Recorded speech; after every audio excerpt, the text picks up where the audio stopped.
Buenas tardes. Nuestro invitado especial en el día de hoy para el blog de ISA es el doctor Daniel Arango. Ángel, muy bienvenido. Muchas gracias, Isa, por tu visita. Cuéntanos quién es Daniel Arango más allá de lo que hace. Bueno, Daniel Arango, yo soy un pereirano de nacimiento, que me inicié, estudié administración de empresas en Medellín.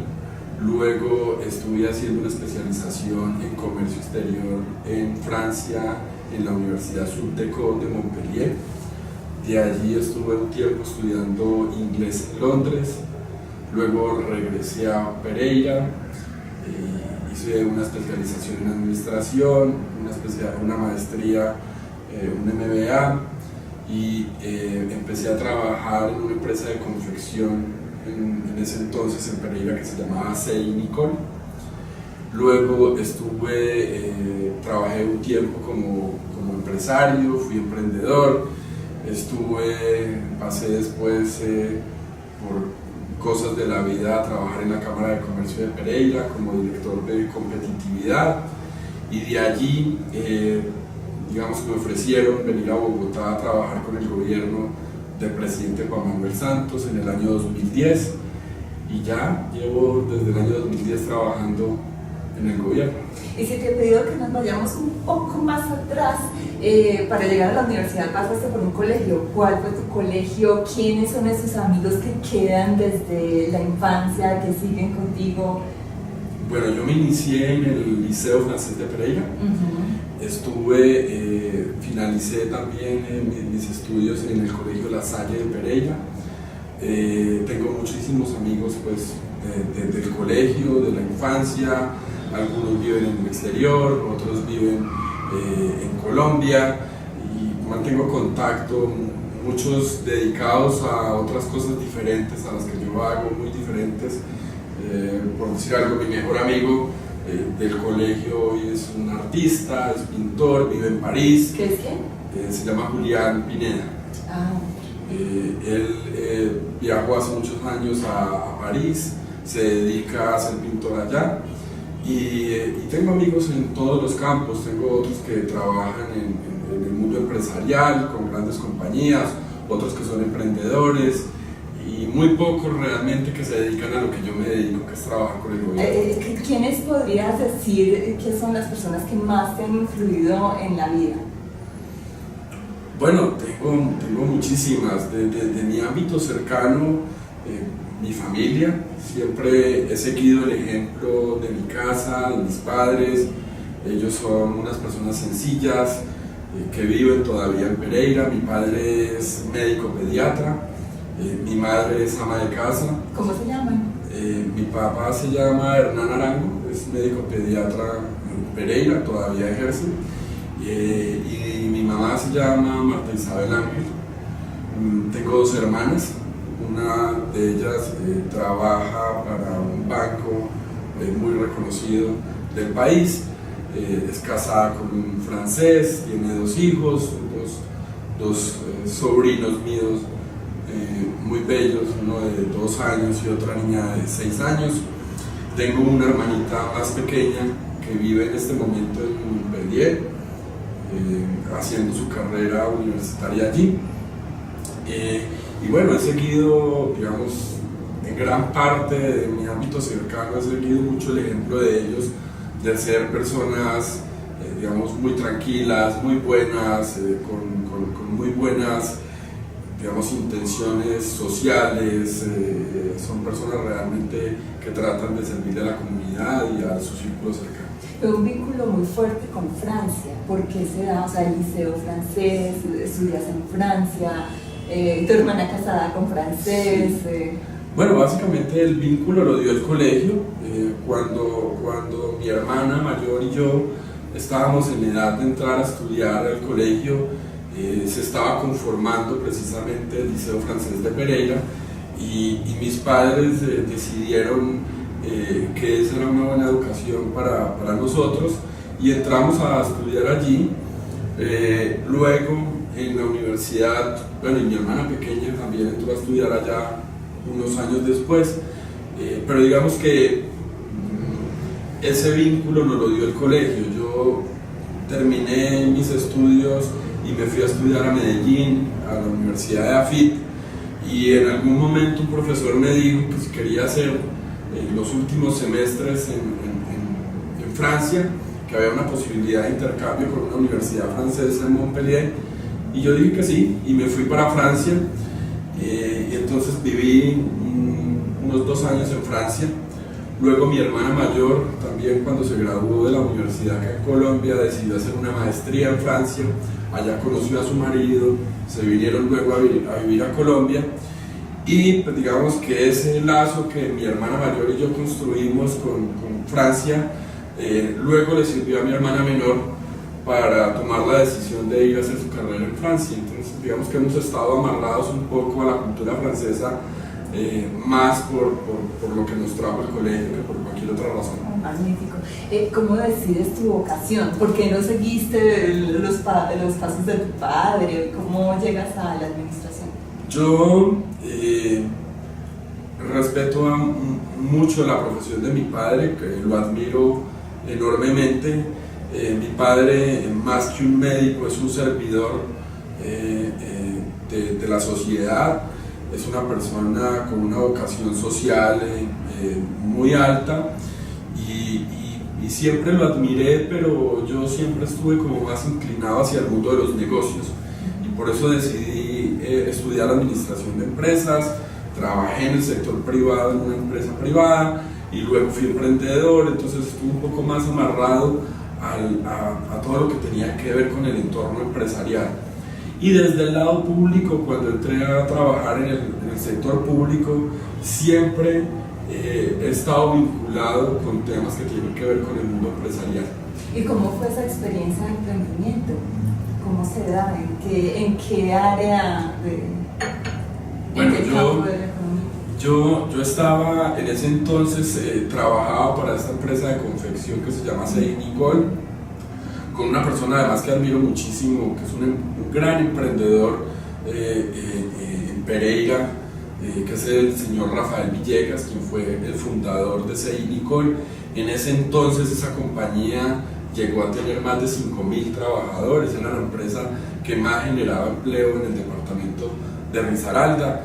Un tipo, digamos, brillante desde mi punto de vista, un emprendedor muy sagaz, muy inteligente, muy hábil, un gran comerciante también, y digamos que mi vida transcurría naturalmente en esa empresa, y por alguna razón alguien me propuso que montáramos un pequeño bar. Yo decidí emprender, meterme en ese negocio sin dejar de lado la compañía con la cual trabajaba.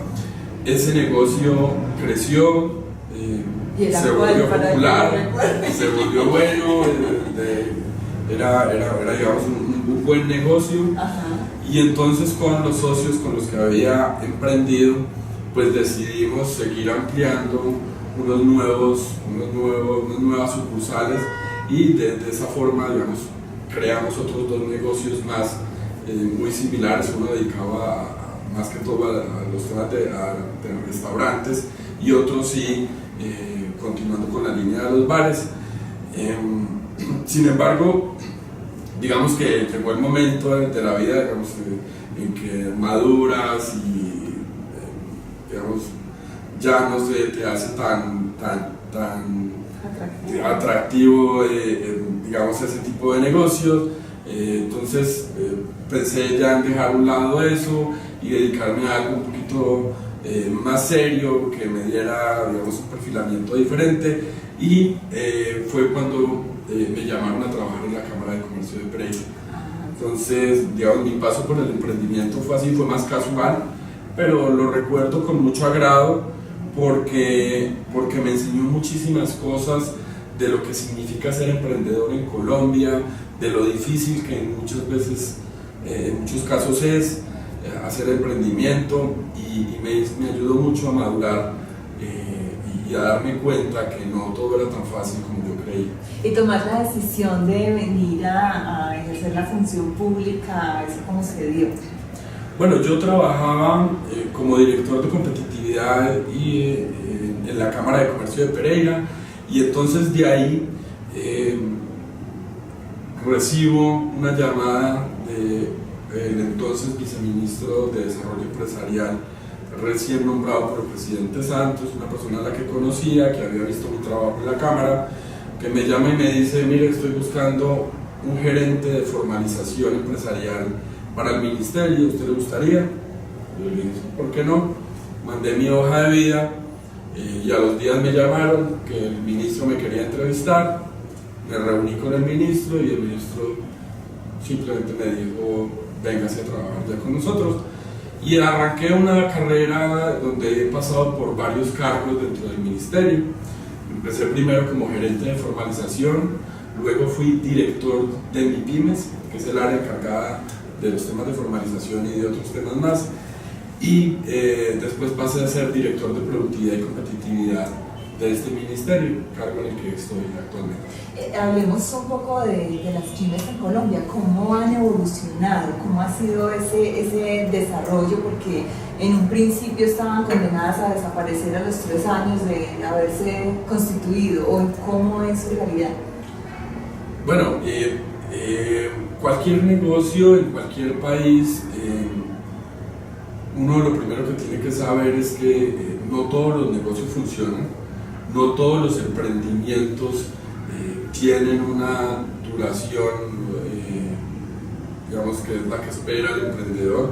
Es decir, que la mortalidad en el emprendimiento es algo natural, es algo que se da, es algo que es normal, porque no todas las ideas necesariamente son ideas exitosas. Entonces, lo primero que hay que entender cuando se habla de emprendimiento es que es natural que muchas empresas mueran, no porque el Estado se haya equivocado, no porque el empresario se haya equivocado, sino porque es natural que muchos negocios simplemente no logren llegar al punto donde se había pensado en un principio. Las pymes en Colombia, yo te puedo decir que el 99% de las empresas en Colombia son pymes. Somos un país donde la gran mayoría de empresas son pymes, pero eso no es diferente en el resto del mundo. Si tú vas y analizas cualquier país, cualquier continente del mundo, te darás cuenta que las pymes siempre están entre el 95 y el 98% de las empresas de un país. Es decir, hay muchas más pymes que grandes empresas. Y el desarrollo que han tenido en Colombia es, a mi modo de ver, en estos últimos años ha sido muy positivo. Las empresas, se han creado una enorme cantidad de empresas en Colombia. La dinámica y el buen momento por el que está pasando la economía del país ha hecho que cada vez más empresarios y cada vez más emprendedores estén dispuestos a hacer empresa, y hemos notado además que ha llegado una gran cantidad de inversión extranjera al país, viendo las buenas oportunidades y la estabilidad política y económica que tiene el país, y los instrumentos de atracción de inversión que ha creado el gobierno nacional. Muchísimas compañías inversionistas han querido venir a Colombia. ¿Cómo ha sido, digamos, que la madurez también del sector financiero para patrocinar a aquellas pymes nacientes, aquellos emprendedores que tienen un proyecto, una idea, pero que no tienen la trayectoria para mostrar unos resultados, unos balances, porque apenas están comenzando? Bueno, efectivamente esa es una de las grandes dificultades que tienen muchos emprendedores en el país, pero yo te puedo decir de lo que ha hecho, por ejemplo, este gobierno en esa materia. Se creó el fondo Impulsa, que es un fondo que entrega recursos de cofinanciación a los nuevos emprendedores que tienen una buena idea de negocio. Y cuando yo te hablo de recursos de financiación, te estoy hablando de recursos en donde el Estado pone una parte, el 70%. Como socio. No son socios, se le entrega al empresario esa plata, el empresario pone una contrapartida que generalmente es del 30%, y los recursos que pone el Estado no tienen que ser devueltos por el emprendedor, entendiendo claramente que el emprendedor por lo general, como tú lo dices, es una persona que todavía no tiene un historial crediticio, que no tiene un capital de trabajo y que lo que necesita es alguien que le apoye a sacar su idea adelante. Por supuesto que no se patrocina o no se cofinancia cualquier tipo de emprendimientos. Hacemos un esfuerzo por seleccionar cuáles son esas ideas que realmente son innovadoras, que desde un punto de vista técnico tienen un gran potencial de crecimiento, de escalabilidad, y son esas ideas las que finalmente terminamos apoyando. Y para los que digamos ya son empresarios, pero son empresarios pequeños, está el fondo Impulsa Mi Pyme, que es ya para la empresa constituida, donde también damos recursos de cofinanciación. Y por último, pues hablarte de Bancoldex, que es la banca de segundo piso para el desarrollo empresarial del país, que presta recursos a través de la banca tradicional de primer piso. Así que digamos que hoy yo pues, me atrevería a decir que no hay razón para no poder emprender en Colombia. Si tienes una buena idea, seguramente vas a encontrar un instrumento apropiado que te va a apoyar esa idea de emprendimiento para sacarla adelante. Bueno, normalmente Bancoldex tiene los recursos para las pymes, pero está condicionado a que el banco de primer piso realmente apruebe, y normalmente es allí donde se encuentran los cuellos de botella al requerir el banco, que es natural y que se entiende una tradición, pues ver unos resultados, unos balances que no existen, y de pronto ahí es donde funciona muy bien el modelo del que se hablaba ahora, sí, de Impulsa. Sí, igual, el Bancoldex es un banco, sí. Claramente, y los bancos de primer piso, pues también, digamos, es un negocio en el que por supuesto, pues la idea es no perder plata, pero... Sí, porque la plata de los ahorradores, además. Exactamente, sí, luego sí, lo que hay que entender es que pues se trata también de minimizar los riesgos, sí. Pero esos riesgos tú los puedes minimizar cuando tienes una idea realmente innovadora. Cuando tú le presentas a Bancoldex o a algunos de estos fondos que te he mencionado una verdadera idea de negocio atractiva, innovadora, que tenga un potencial de crecimiento rápido, con toda seguridad te voy a decir, ellos mismos se van a pelear por darte la plata. Y con un mercado cautivo esperando por eso. Lo que invitamos muchas veces es a los emprendedores es a pensar diferente, es a salirse de la idea tradicional de emprendimiento que todo el mundo usa, y a pensar realmente en ideas que tengan un valor agregado especial, que sean realmente atractivas para ser apoyadas, porque muchas veces nos encontramos con que pues llegan ideas de todo tipo, ideas que ya se están haciendo, que ya son comunes en el mercado, que el mercado ya está saturado de productos similares, y pues realmente esos emprendimientos pues son difíciles de sacar adelante. ¿Y cómo lo hacen? ¿A través de capacitación? ¿Hay convocatorias para direccionamiento o algo así? Exactamente así es. Hacemos capacitaciones, hacemos convocatorias, invitamos a los empresarios, trabajamos mucho con las cámaras de comercio, con los gremios, permanentemente tratando de comunicar todos estos instrumentos de apoyo al emprendimiento que hay, para que los emprendedores se lancen a la aventura de crear empresas. Es responsabilidad del diseño y la ejecución de política pública para las pymes, que, bueno, lo fue antes de... ¿Y qué logros puede presentar en ese sentido? ¿Qué van a hacer? Bueno, muchísimos. En la creación de estos fondos que te estoy diciendo, Impulsa, eso hizo parte del diseño de la política pública que nació en este ministerio. Hoy está alojado en Bancoldex, pero Bancoldex es una entidad adscrita al Ministerio de Comercio, Industria y Turismo, y eso ha sido, digamos, parte de los grandes logros que este ministerio ha tenido en los últimos años. Bancoldex, el Fondo Impulsa tiene unos 2 años de creado, y nosotros participamos en toda la estructuración de este fondo, y hemos todos los años tratado de inyectarle recursos al fondo para que cada vez más hayan oportunidades de financiamiento para los emprendedores, para aquellos aventureros que quieren lanzarse en el buen propósito de crear empresas. Para la industria es importante la innovación, ¿no? Bueno, para el mercado es importante que haya productos innovadores, pero sí se hace investigación. En Colombia sí se hace investigación. Sí. Colciencias es la entidad que tiene a su cargo la política de ciencia, tecnología e innovación en el país. Ayuda, patrocina con recursos a los grupos de investigación que tienen las universidades de Colombia, es decir que Colciencias permanentemente está haciendo convocatorias para patrocinar esos grupos de investigación que están en las universidades y que por supuesto consideramos deben madurar más, pero yo creo que se está haciendo la correcta tarea. Este gobierno ha invertido como ningún otro en la historia recursos en innovación, y eso se debe principalmente a que dentro de la ley de regalías, que tú sabes, las compañías extractoras minero-energéticas deben pagar unas regalías al Estado por la explotación minero-energética. El 10% de esas regalías se determinó que debe ir a las regiones a proyectos exclusivamente para la innovación.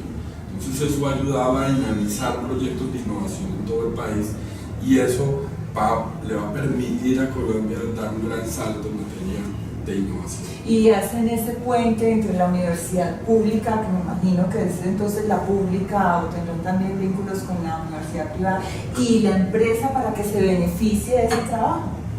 Claro que sí, trabajamos de la misma manera con las universidades públicas y privadas, básicamente sobre todo con los grupos de investigación, independientemente de dónde estén alojados, y por supuesto la nueva política lo que busca es conectar esa investigación con la industria para que se convierta en investigación aplicada. Sí, que no se quede en un archivo. La investigación, más allá de hacer grandes descubrimientos o de hacer grandes estudios, la investigación debe estar orientada a resolver problemas que tiene la industria para que efectivamente se pueda materializar de alguna manera económica esa investigación que se está haciendo en las universidades.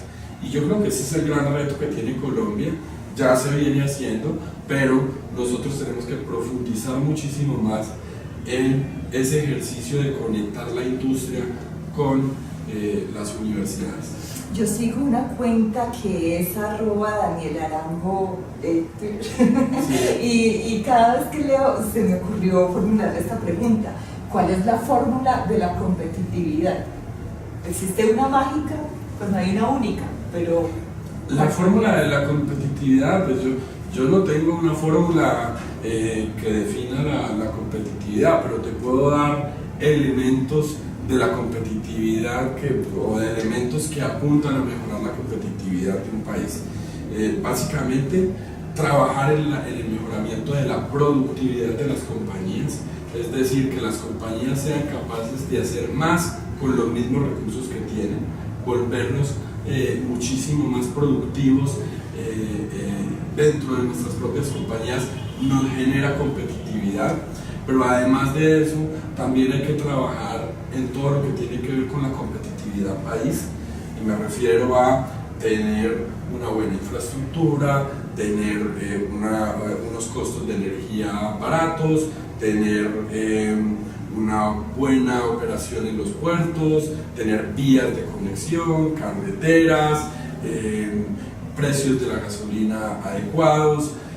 Digamos que eso es todo lo que engloba los temas de competitividad país, y que son necesarios para que las empresas puedan competir digamos, en una buena posición con las empresas de los demás países.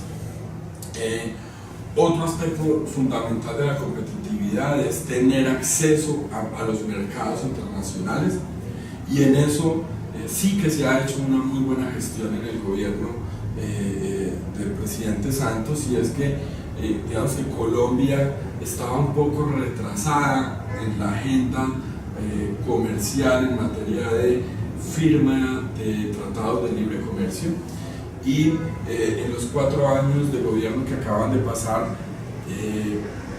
el gobierno, el país, se puso al día en esa agenda comercial, firmando tratados de libre comercio con Canadá, con Estados Unidos, con la Unión Europea, con Panamá.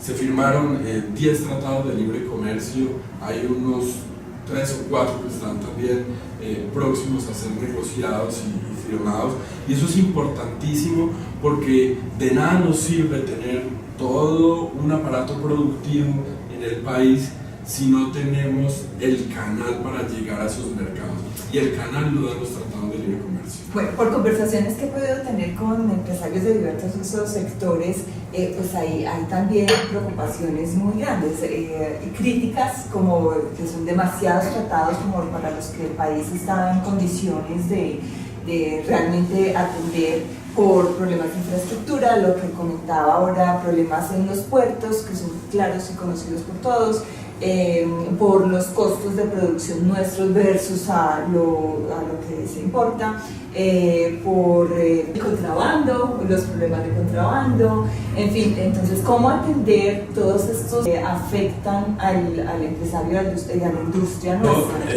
Yo lo que te puedo decir es que precisamente son esas oportunidades que generan los tratados de libre comercio lo que al final termina incentivando la construcción de vías, la construcción de más y mejores puertos, la renovación y tecnificación de los puertos existentes. Es decir, si no existiera mercado, si el país fuera un país cerrado, sí, difícilmente podríamos estar pensando en que es necesario reformar los puertos o en que es necesario hacer mejores vías. Entonces yo lo que creo es que finalmente, porque un puerto si no tienes mercado, un puerto no funciona. Si no tienes mercado, no tiene sentido tener un gran puerto o tener una gran autopista. Entonces, finalmente, lo que yo creo que está sucediendo en Colombia es que precisamente gracias a esos tratados de libre comercio, hoy en día se ha creado la necesidad de hacer grandes inversiones en materia de infraestructura. De lo contrario, pues es muy posible que no se hubiera dado esa dinámica que se está dando ahora. Pero el panorama de tiempo, porque eso es otra cosa, me parece completamente válido y estoy muy de acuerdo con lo que estoy escuchando, pero el tema es el panorama de tiempo, porque pues necesitamos vías ya, necesitamos puertos funcionando ya, necesitamos eficiencia y efectividad ya. Sí, pero mira que se está dando. La inversión que ha hecho este gobierno en infraestructura no se había hecho en la historia de Colombia. Con todo el tema de las carreteras 4G, que además es una inversión que se está haciendo de manera organizada, con unas licitaciones bien hechas, para que los proyectos no terminen, enredándose en problemas jurídicos o en problemas de mala contratación o de corrupción y demás. Lo que se ha hecho es un ejercicio de planificación, un ejercicio juicioso de planeación para que efectivamente esas obras se lleven a cabo en los plazos que se tienen que llevar a cabo y para que finalmente los empresarios, y no solo los empresarios, sino también los turistas, los habitantes de Colombia, puedan disfrutar de toda esa infraestructura, que yo sé que los resultados se van a empezar a ver muy pronto y que de hecho ya se están viendo, porque ya conoce uno, hace poco estuvo en la autopista del Sol y es impresionante digamos el avance de esa obra. Hace poco estuvo en la ruta precisamente de Pereira a Buenaventura, que yo la hice cuando estaba chiquito y que era una tortura. Hoy encuentras una autopista de 2 carriles con más de 30 túneles, es decir, una carretera realmente de primer nivel por la cual se va a mover toda la mercancía o gran parte de la mercancía de este país, y eso desde mi punto de vista obedece a dos cosas. La primera, una intención del gobierno en mejorar en infraestructura, dar un gran salto en infraestructura, pero también a que hoy tenemos unos tratados de libre comercio que nos abren un mercado para que efectivamente esas carreteras puedan ser usadas como caminos por los que transportemos todos los productos Y colombianos. con seguridad, que es el otro tema clave ahí. Por supuesto, la seguridad también es una... ¿Nuestra industria se adapta fácilmente a estos cambios tan vertiginosos de los mercados en este mundo globalizado? ¿O de pronto está, no sé, a qué ritmo se conduce? Yo creo que hay de todo. Hay industrias que efectivamente han leído muy bien hacia dónde va el país. Es un país moderno, es un país que se quiere conectar con el mundo. El conflicto armado por décadas en Colombia nos tuvo, digamos, concentrados en una agenda en donde lo único que se podía hablar era de guerra. Hoy en día estamos hablando de paz. Hoy en día estamos pudiendo hablar de comercio internacional, de buenas relaciones comerciales, de buenas relaciones con los países, conectándonos con Europa, conectándonos con Japón, conectándonos con el Asia, conectándonos con los Estados Unidos, con Canadá. Y yo creo que hay empresas que ya han entendido esa dinámica, que ya saben que las empresas hoy por hoy no son empresas locales, las empresas de hoy son empresas globales, y el empresario que hoy en día no esté pensando en que su empresa debe ser una empresa global, es un empresario que seguramente pues va a tener dificultades en el futuro. Pero el empresario que esté entendiendo el mensaje de hacia dónde va Colombia, que ya es un país que se conecta con el mundo, que hoy no somos el patito feo de América Latina, sino todo lo contrario, somos la economía que más está creciendo en el continente, somos hace 3-4 meses fuimos la segunda economía que más creció después de China. Entonces el empresario que entienda esa dinámica va a poder aprovechar todas esas ventajas del comercio exterior. Las macroruedas de negocios son como una puerta a esa globalización, es como un puente de cercanía total. Por supuesto que sí. Por supuesto que sí. Nosotros, bueno, hablo de nosotros, del ministerio y sus entidades adscritas, se enfocan tanto en el mercado externo como en el mercado interno. Hoy ProExport tiene 26 oficinas a nivel mundial, y a través de esas oficinas permanentemente se están buscando oportunidades de negocio para los empresarios colombianos, no solamente pensando en qué ofrece Colombia para el mundo, sino también en qué está demandando el mundo que Colombia puede producir. Y ProExport ha hecho un ejercicio increíblemente potente de identificar dónde están esas oportunidades para los productos colombianos y qué es lo que tenemos que exportar, porque no es lo mismo exportarle a Europa que exportarle a Estados Unidos, y dentro de Estados Unidos no es lo mismo exportarle a la Florida que exportar a Nueva York o que exportar a California. Son mercados dentro del mismo Estados Unidos completamente diferentes, y las oportunidades de nuestros productos allí son diferentes.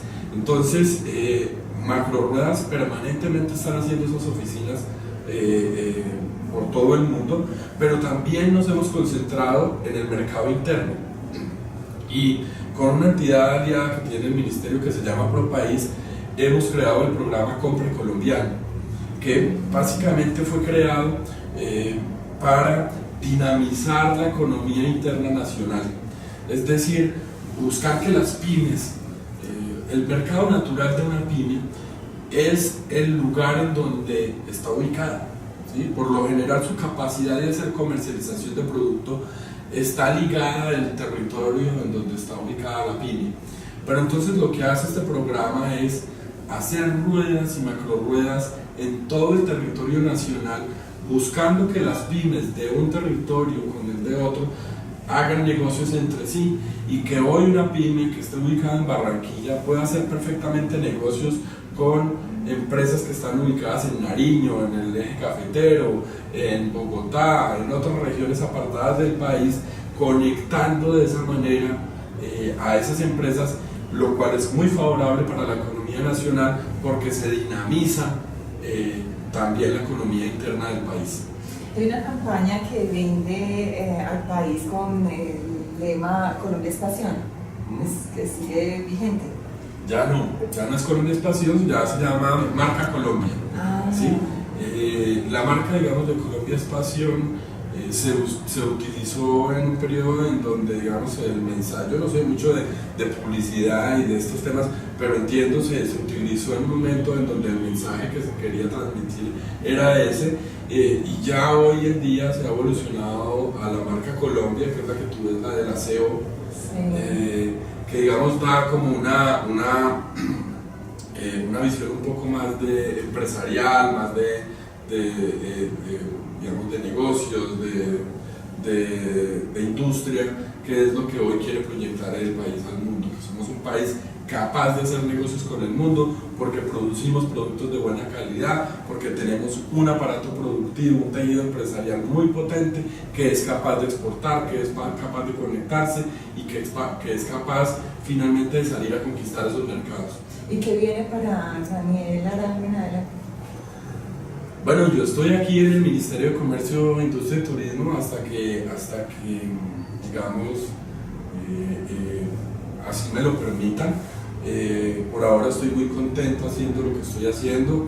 A mí me encanta y me apasiona trabajar en todos los temas de desarrollo económico, en todos los temas de competitividad. Me encanta trabajar en los temas de emprendimiento, me encanta trabajar con los empresarios, ayudándolos a hacer cada vez más negocios, y entonces, pues digamos, este es mi mundo, esto es lo que a mí me gusta. ¿Y la academia? La academia, no descarto volver a estudiar más adelante. Lo que pasa es que el servicio público es bastante exigente en tiempo. Cuando yo, digamos, soy de los que generalmente bloqueo el cliché de que los funcionarios públicos trabajan poco, porque cuando yo entré a trabajar, yo que venía del mundo empresarial, que venía del sector privado, cuando entré a trabajar en el sector público, entendí que en el sector público es donde más se trabaja, es muy exigente. Entonces hoy en día, digamos, no tengo posibilidad ni tiempo de emprender alguna otra maestría o algún proyecto académico, pero no lo descarto, porque sí me gusta estar aprendiendo permanentemente. ¿Y un proyecto personal como de familia está contemplado o no? En mi familia me lo pido bastante. Me imagino. Sí, realmente sí, tengo que sacar unas vacaciones o algo, pero lo que te digo, cuando tú te metes a hacer de verdad, de corazón, de fondo, todo lo que tiene que ver con el ejercicio público, te das cuenta que esto exige toda tu concentración, toda tu energía, porque la responsabilidad es muy grande. Las empresas del país, la responsabilidad que tienes en el ejercicio público es muy alta, y tú estás obligado a dar todo lo que tienes dentro de ti para hacerlo bien. Pues no puedo sino agradecer el tiempo que le ha dedicado al blog, un hijo más de nuestra tierra, de nuestra querida Pereira, de mostrar, de lujo, y de verdad que muchas gracias por haber aceptado esta entrevista. A ti, Isa, felicitaciones además por tu blog. He tenido la oportunidad de verlo muchas veces, he visto muchas entrevistas que tienes en tu blog, y realmente también te quiero felicitar por el trabajo que estás haciendo. Muchas gracias, muy bienvenido siempre, muchas gracias. Bueno.